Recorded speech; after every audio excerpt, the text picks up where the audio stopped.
যে নারীর গোপন তিনটি রোগ হবে সে নারী জান্নাতি হবে।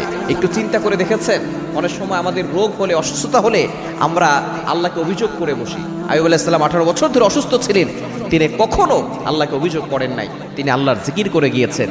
কিন্তু অসুস্থতা হচ্ছে আল্লাহ তাআলার বড় একটি নিয়ামত। এই অসুস্থতার মাধ্যমে আল্লাহ তাআলা গুনাহ মাফ করে দেন, এবং যদি গুনাহ না থাকে তার মর্যাদা আল্লাহ তাআলা বৃদ্ধি করে দেন, তার জান্নাতের পথ আল্লাহ তাআলা সহজ করে দেন। হাদিসের ভিতরে এসেছে 3টি রোগ এমন আছে, যদি সর্বদাই রোগের ভিতরে আপনি পড়ে থাকেন তাহলে মনে রাখবেন যে এই রোগের কারণে আপনার গুনাহ মাফ হবে এবং আপনার জান্নাতে যাওয়ার পথ সহজ হয়ে যাবে।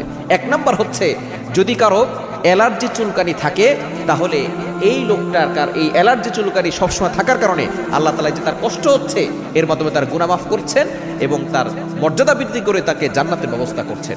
অ্যালার্জি চুলকানি যাদের আছে, সবসময় অ্যালার্জি চুলকানি লেগেই থাকে, অনেক ওষুধ খাচ্ছেন, সারছে না, এটার মাধ্যমে কিন্তু আপনার যে যতটুকু আছে ততটুকুই থাকবে, এটার দ্বারা আপনার কোষ্ঠকাঠিন্য রোগ হবে না।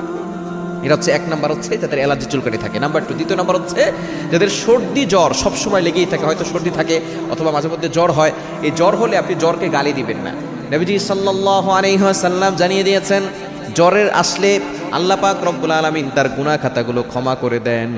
যাদের সর্দি আছে, ঠান্ডা আছে, বর্তমান চিকিৎসা বিজ্ঞান বলছে এই সর্দির মাধ্যমে নাক দিয়ে যে শ্লেষাগুলো বের হয়ে যায়, এর মাধ্যমে তার খারাপ ব্যাকটেরিয়াগুলো বের হয়ে যায়। সুবহানাল্লাহ, কেন ইমাজিনের আপনি কল্পনা করতে পারছেন?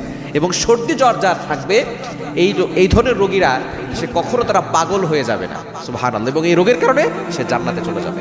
এবং 3 নাম্বার হচ্ছে চোখ ওঠা, যাদের বারবার চোখ ওঠে এর দ্বারা তার চোখ কখনো অন্ধ হবে না, এবং এই যে চোখ উঠছে যে তার একটু কষ্ট হচ্ছে এর মাধ্যমে আল্লাহ তাআলা তার গুনাহ ক্ষমা করে দিচ্ছেন এবং আল্লাহ পাক রব্বুল আলামিন তার জান্নাতের পথ সহজ করে দিচ্ছেন।